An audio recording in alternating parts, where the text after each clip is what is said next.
You may not like where you are right now. You may be tired, confused, stretched, and wondering how you ended up in this fight. But I came to tell somebody today, this is not punishment. This is preparation. What you're facing right now is not here to break you. It's here to build you. The pressure you feel is not the enemy. It's the evidence that God is shaping something greater inside of you. If it wasn't big, it wouldn't require this much resistance. If it wasn't valuable, it wouldn't demand this level of endurance. And if God wasn't planning to bless you on another level, He wouldn't be stretching you like this. You didn't just stumble into this season. He positioned you here on purpose. Because on the other side of this struggle, on the other side of these tears, on the other side of this test, there is a bigger blessing waiting with your name on it. Tell your neighbor, this pain has an assignment. There are moments in life when what you're going through feels like an ending, but heaven sees it as a beginning. You wake up some days feeling worn down, confused, and wondering how everything became so heavy all at once. You pray, but the answer seems delayed. You work, but the reward hasn't shown up yet. And in those quiet moments, the enemy whispers, if God was really with you, you wouldn't be here. But that lie must be confronted today, because what feels like destruction is often divine preparation in disguise. God has never been interested in destroying what He plans to use. He prepares it. Before David ever wore a crown, he learned how to fight lions and bears in isolation. Before Joseph ruled a nation, he learned endurance in a pit and integrity in a prison. Before Jesus stepped into public ministry, He endured wilderness testing. Preparation always precedes promotion, and the weight you're carrying right now is not proof that God has abandoned you. It's proof that He's investing in you. We want blessings without breaking, elevation without education, crowns without crosses. But God is too intentional to rush the process. Anything released too early can become dangerous instead of powerful. That's why He allows seasons that stretch you, frustrate you, and humble you. Not to embarrass you, but to equip you. Not to crush you, but to condition you. Because what you're asking God for requires a version of you that doesn't exist yet. You're not being punished, you're being prepared. Punishment tears down with no promise of restoration, but preparation builds with purpose. Preparation rearranges priorities. It exposes weak areas, it burns off pride, it teaches patience, it develops discipline, and most importantly, it shifts your dependence from people and systems to God alone. Because where God is taking you, you won't be able to survive on applause. You'll have to survive on anointing. Some of what you're facing right now is God answering prayers you prayed years ago. You asked Him to make you stronger, but strength doesn't come from comfort. You asked Him to use you, but usefulness requires refinement. You asked Him to bless you, but blessing requires maturity. So He put you in a season that would force growth, stretch faith, and build character. You thought He was ignoring you, but all along He was shaping you. Preparation seasons are uncomfortable because they often strip away familiar things. Familiar people may walk away. Familiar routines may collapse. Familiar confidence may fade. But that stripping is necessary because God cannot build new wine in old wineskins. He has to empty you before He fills you. He has to prune you before you bear more fruit. And pruning always hurts, not because something is wrong, but because something greater is coming. You may not recognize yourself in this season, and that's okay. Caterpillars don't recognize themselves in cocoons either. Everything feels tight, restricted, confined. But that confinement is not a coffin, it's a cocoon. God is reshaping you in ways you couldn't handle in public. He's doing private work so you can survive public blessing, because public blessing without private preparation leads to public failure. Don't confuse silence with absence. Just because God isn't speaking the way He used to doesn't mean He isn't working. There are seasons when God talks, and there are seasons when God trains. A coach doesn't keep talking during the game. He trained you before you got on the field. And right now, heaven is training you for moments you haven't even imagined yet. Preparation seasons test your faith, not because God doubts you, but because faith must be exercised to grow. Muscles that aren't used become weak. Faith that isn't tested becomes shallow. That's why God allows pressure to deepen your roots. because storms don't uproot trees with deep roots. And what you're facing right now is driving your roots deeper into God than ever before. You may feel overlooked, underappreciated, and underestimated, but God often hides his greatest weapons before he reveals them. What looks like obscurity is actually protection. He's hiding you while he sharpens you. He's covering you while he matures you. He's delaying exposure until you're strong enough to handle it. Because when God releases you, he doesn't want you surviving. He wants you thriving. Preparation also teaches obedience when instructions don't make sense. It teaches you to trust God when the path is unclear. It teaches you to keep moving even when motivation is gone, and that kind of faith is priceless, because blessings will test your character just as much as battles do, and God is more concerned with who you become than what you receive. So don't rush this season. Don't resent this season. Don't quit in this season. What feels like resistance is actually resistance training. What feels like delay is development. What feels like loss is learning. And what feels like breaking is God removing what can't go where he's taking you. One day you'll look back and realize that this season didn't destroy you. It disciplined you. It didn't weaken you. It refined you. It didn't rob you. It repositioned you. And you'll thank God not just for the blessing, but for the process that made you ready to receive it. Hold on. Stay faithful. Keep praying. Keep showing up. Keep believing. Because what you're walking through right now is not the end of your story. It's the training ground for your next level. And when God finishes preparing you, no door meant for you will remain closed, and no blessing assigned to you will miss its moment. There is a kind of pressure that doesn't come to destroy you, but to introduce you to who you really are. Most of us spend our lives unaware of the depth, strength, and purpose God has placed inside of us, because comfort never demands much. Comfort lets potential sleep. Comfort allows gifts to remain untouched. Comfort hides courage. But pressure has a way of calling things out of you that you didn't even know were there.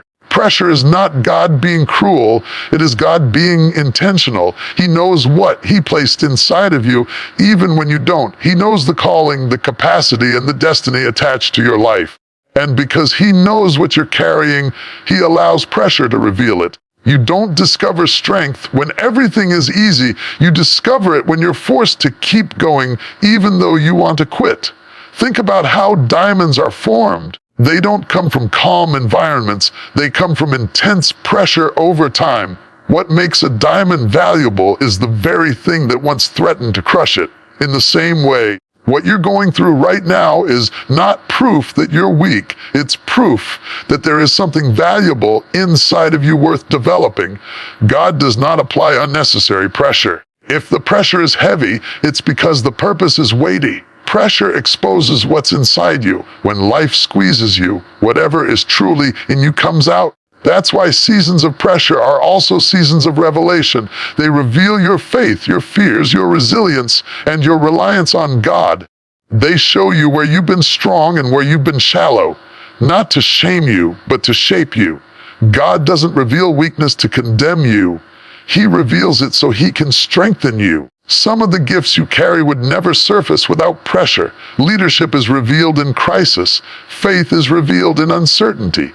Perseverance is revealed in hardship. Compassion is revealed through pain. You don't discover patience when everything moves quickly. You don't discover courage when there's nothing to be afraid of. Pressure awakens dormant abilities and forces you to rise to the level of your calling. You may feel like this season is demanding more from you than you have to give, and the truth is, it is. But that's because God is drawing from what he deposited in you, not from what you think you have. He placed seeds of strength, wisdom, creativity, and endurance inside you long before this moment arrived. Pressure is simply the process that causes those seeds to break open and grow. When you're under pressure, it often feels like you're being reduced, but in reality, you're being refined. Refinement doesn't remove value, it removes impurities. Gold isn't destroyed by fire, it's revealed. Fire separates what's precious from what's common, and the heat you're experiencing right now is burning away doubt, fear, pride. and dependency on things that can't sustain you where you're going. Pressure also has a way of clarifying your purpose. It strips away distractions and forces you to focus on what truly matters. When everything is going well, it's easy to spread yourself thin, chasing approval, comfort, and convenience. But pressure simplifies life. It teaches you what to hold on to and what to let go of.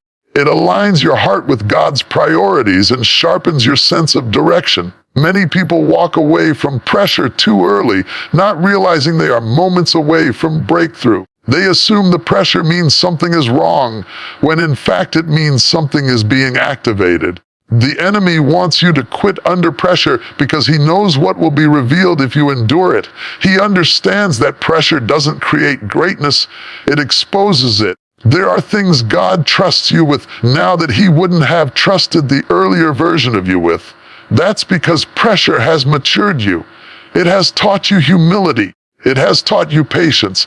It has taught you how to pray when answers don't come quickly and how to trust when clarity doesn't come easily. These are not small lessons. They are essential for the next level. Pressure changes how you pray. It changes how you worship. It changes how you see God. Shallow prayers are replaced with desperate ones. Casual faith becomes committed faith. You stop praying for comfort and start praying for strength.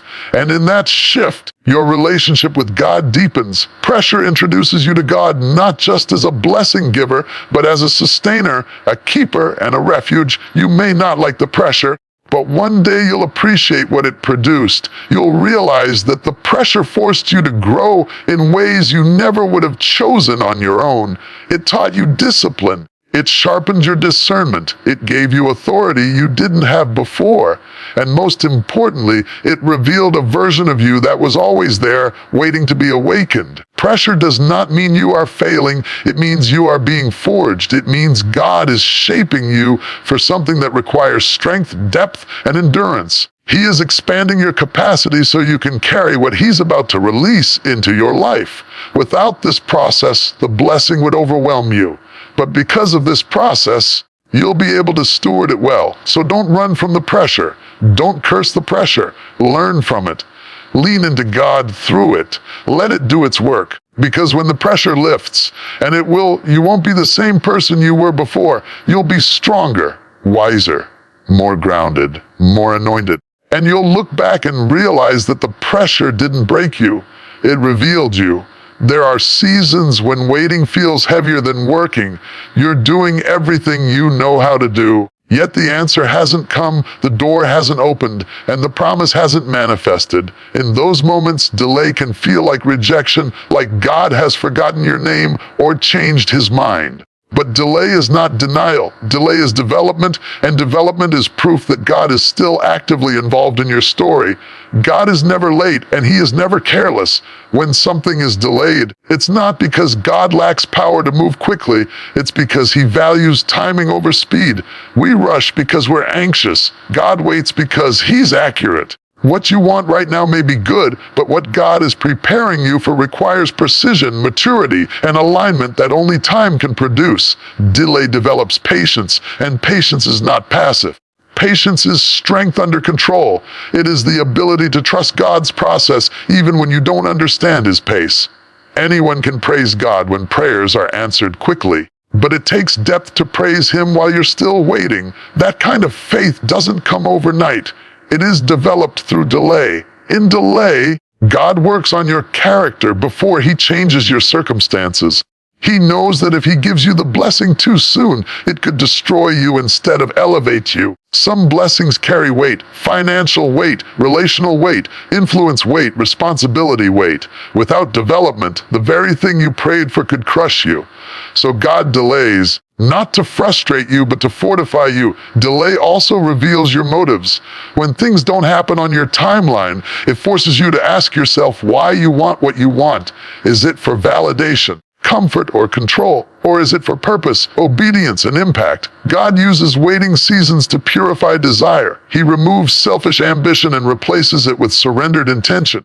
And that kind of heart can be trusted with greater blessing. There are things you learn in waiting that you can't learn any other way. Waiting teaches humility. It teaches dependence. It teaches prayer that goes beyond routine and becomes relationship.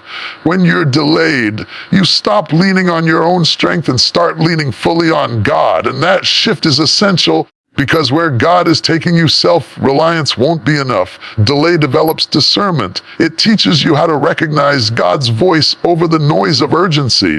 In a world that celebrates speed, God teaches stillness. In a culture that rewards instant gratification, God teaches endurance. And in that stillness, you begin to see more clearly. You learn when to move and when to wait. You learn that every open door is not a God door, and every closed door is not rejection. Some of the delays in your life are actually God protecting you. You wanted it then, but it would have come with consequences you weren't ready to handle. You wanted that relationship, that opportunity, that position. But God saw the hidden cost. He saw what it would demand from you, what it would expose you to, and what it could take away from you. So he delayed it, not because he didn't love you, but because he loved you too much to let you step into something prematurely. Delay also builds spiritual muscle. Faith that has never waited is fragile, but faith that has endured delay is resilient. It doesn't crumble under pressure. It doesn't panic when things don't go as planned. It knows how to trust God even when circumstances are silent, and that kind of faith is unshakable. In delay, God aligns people, places, and circumstances. You may be ready, but everything around you may not be. God is orchestrating details you can't see. He's moving hearts, opening pathways, closing distractions, and positioning you at the right place at the right time. If he rushed the process, you'd miss the alignment that makes the blessing sustainable. Delay teaches you to value preparation over performance. It shifts your focus from arrival to readiness. You stop asking, when will it happen? And start asking, who do I need to become? That question changes everything, because when you are ready, the opportunity won't have to be forced. It will find you. Some of the strongest testimonies come from people who waited longer than they wanted to. They waited through tears, confusion, and disappointment, but when the promise finally manifested, it was clear that the delay added depth to the blessing. It wasn't just about receiving, it was about being ready to steward what was received. Delay humbles pride and strengthens trust. It teaches you that your life is not controlled by deadlines, trends, or pressure from others. It is governed by God's purpose. And when you truly understand that waiting no longer feels like wasted time, it becomes sacred time. You may feel behind. You may feel like others have passed you by. But God is not comparing you to anyone else. He is developing you according to his plan, not someone else's timeline. And what God has for you will not miss you. Delay cannot cancel destiny. So don't interpret waiting as failure. Don't let frustration convince you that God has said no and he has only said not yet. Stay faithful in the process. Keep serving. Keep growing. Keep trusting. Because when the season of delay has done its work, the release will be greater than you imagined.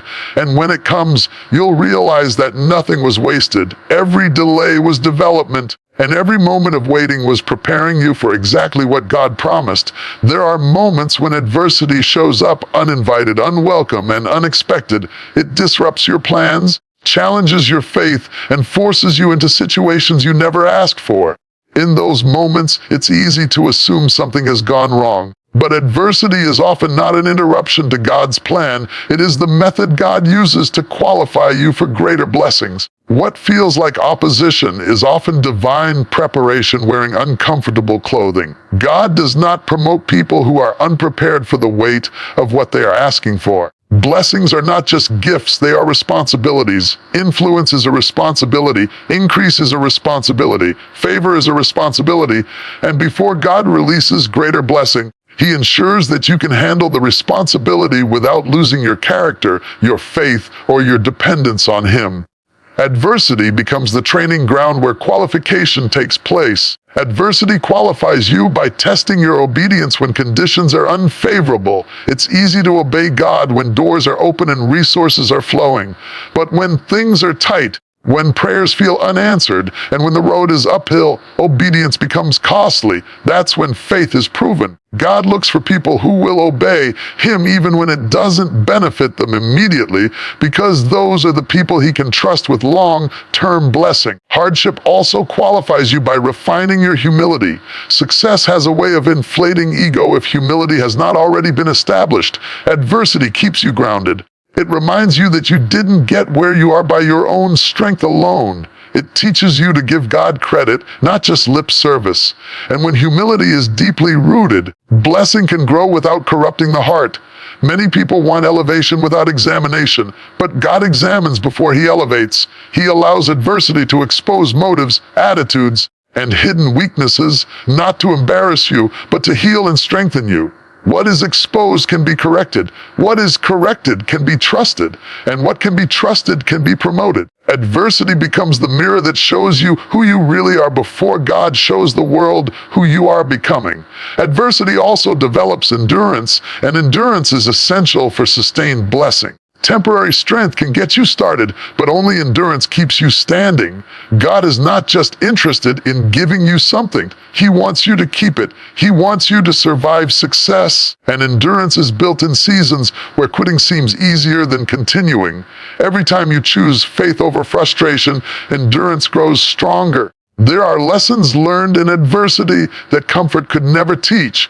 Compassion is one of them. When you've walked through pain, you develop empathy for others who are hurting. Your blessing becomes more than personal, it becomes purposeful.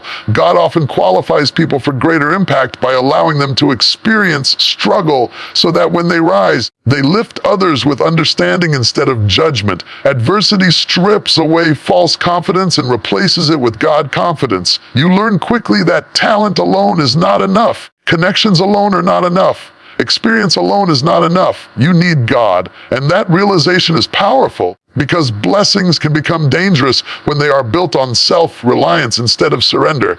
God uses adversity to teach you how to lean on Him before He allows others to lean on you. Some of the battles you fought were not about survival, they were about certification. God was certifying your faith, your integrity, your perseverance.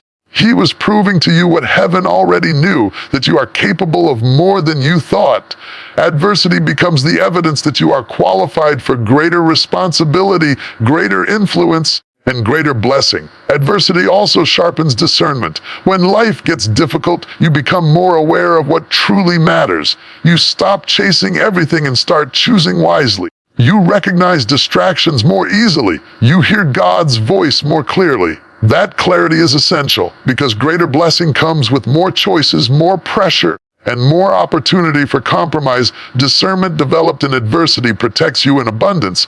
God often uses adversity to build leadership capacity. Leaders are not formed in comfort. They are forged in challenge. When people look to you for strength, wisdom, and direction, they won't ask how comfortable your life was. They'll ask how you handled adversity. Your testimony becomes your credibility, and credibility is what qualifies you to lead with authority and authenticity. Adversity qualifies you emotionally as well. It teaches you how to manage disappointment without becoming bitter, how to face loss without losing faith, and how to endure pain without becoming hard.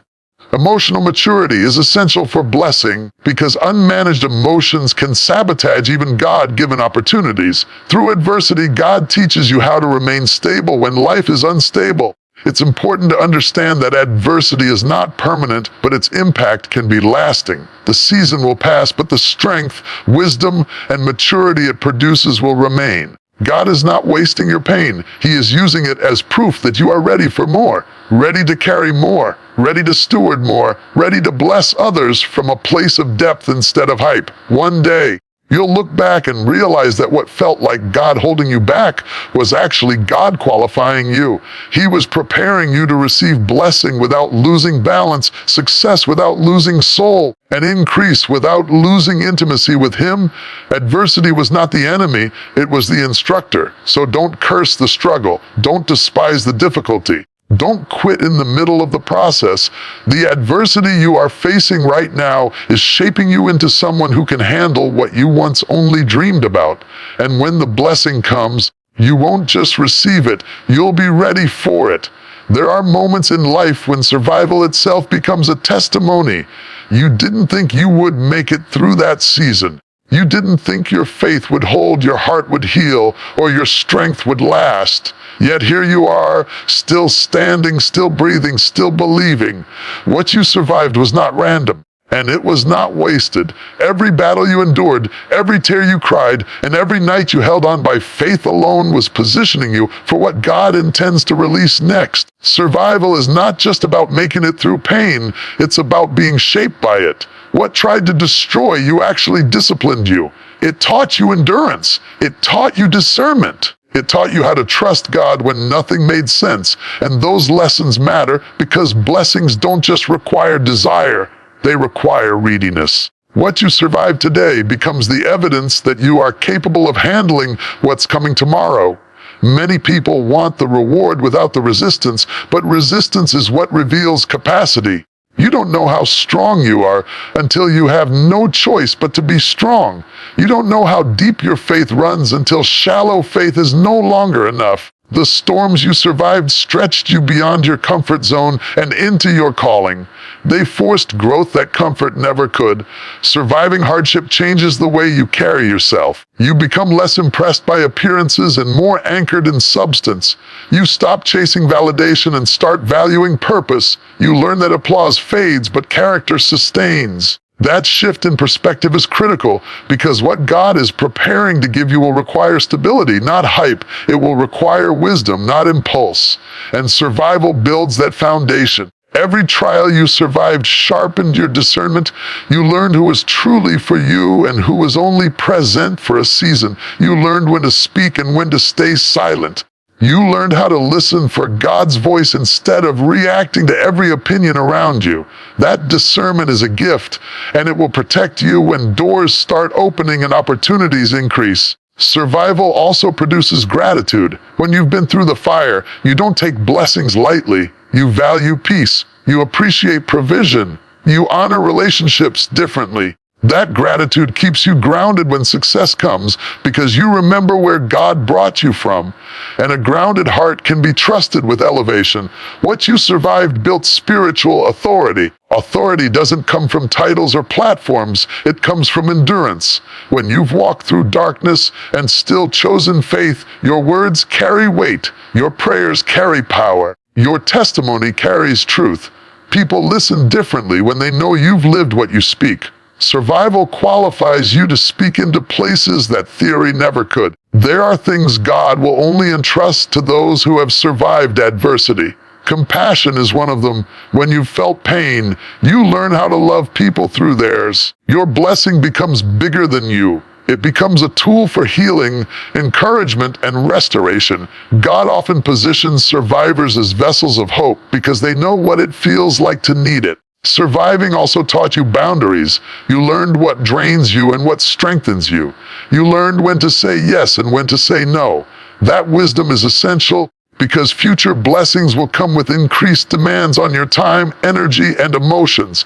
Without boundaries, blessing can become burnout.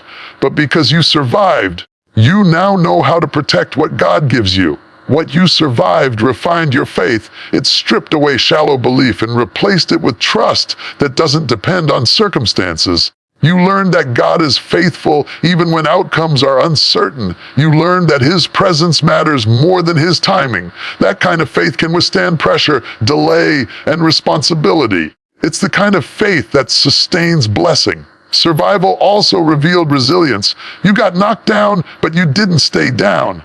You bent, but you didn't break. That resilience will serve you well in the next season because elevation does not eliminate opposition. New levels bring new challenges, but the same strength that carried you through past battles will carry you through future ones. What you survived positions you to recognize opportunity when it comes. You won't overlook it. You won't misuse it. You won't take it for granted. You'll steward it with wisdom, humility, and gratitude. That's because survival taught you the cost of not having, the pain of waiting, and the value of perseverance. One day you'll realize that surviving was never just about endurance. It was about preparation. God was positioning you quietly, shaping you patiently, and strengthening you intentionally. The season that almost broke you actually built you. It developed the capacity you need to receive what's next without losing yourself in the process. So don't minimize what you've survived. Don't downplay the battles you endured. They were not small, and neither is the blessing they're preparing you for. You didn't just survive by chance. You survived by grace. And that grace is still at work, positioning you for doors you haven't seen, opportunities you haven't imagined, and blessings that will make the struggle make sense. What you survived yesterday has already prepared you for what you will receive tomorrow. And when that moment comes, you won't just step into it, you'll be ready to carry it well. As we bring this message to a close, I want you to hear this clearly and carry it with you long after this moment ends. Nothing you have been through was wasted. Not the tears, not the waiting, not the pressure, not the pain. Every struggle had a purpose, every delay had a design, and every battle carried an assignment. What looked like opposition was actually orchestration. God has been preparing you, shaping you, qualifying you, and positioning you for something far greater than what you've lost. You may not understand the season you're in right now, but you don't need to understand it to survive it. You just need to trust the God who stands above it. The same God who allowed the process is the God who controls the outcome. He has not forgotten you. He has not overlooked you, and he has not changed his mind about you. If you are still standing, it's because heaven is not finished with you yet. Remember, this pressure did not come to break you. Delay did not come to deny you. Adversity did not come to disqualify you, and survival did not come by accident. All of it was working together to prepare you for a bigger blessing. A blessing that requires strength, wisdom, maturity, and faith. A blessing that you can now carry without losing yourself, your character, or your connection to God. So don't walk out of this season bitter. Walk out better. Don't leave discouraged. Leave determined. Don't focus on what you've been through. Focus on what you've been built for. Lift your head, strengthen your faith, and take one more step forward, even if it's a small one. God does his greatest work one step at a time. And when the door opens, and it will, when the blessing arrives, and it will, when the promise manifests, and it will, you'll look back and realize that everything you faced was preparing you for everything God had planned. Stay faithful, stay humble, stay expectant, because what you're facing right now is not the end of your story. It's the setup for your next level, and a bigger blessing is closer than you think.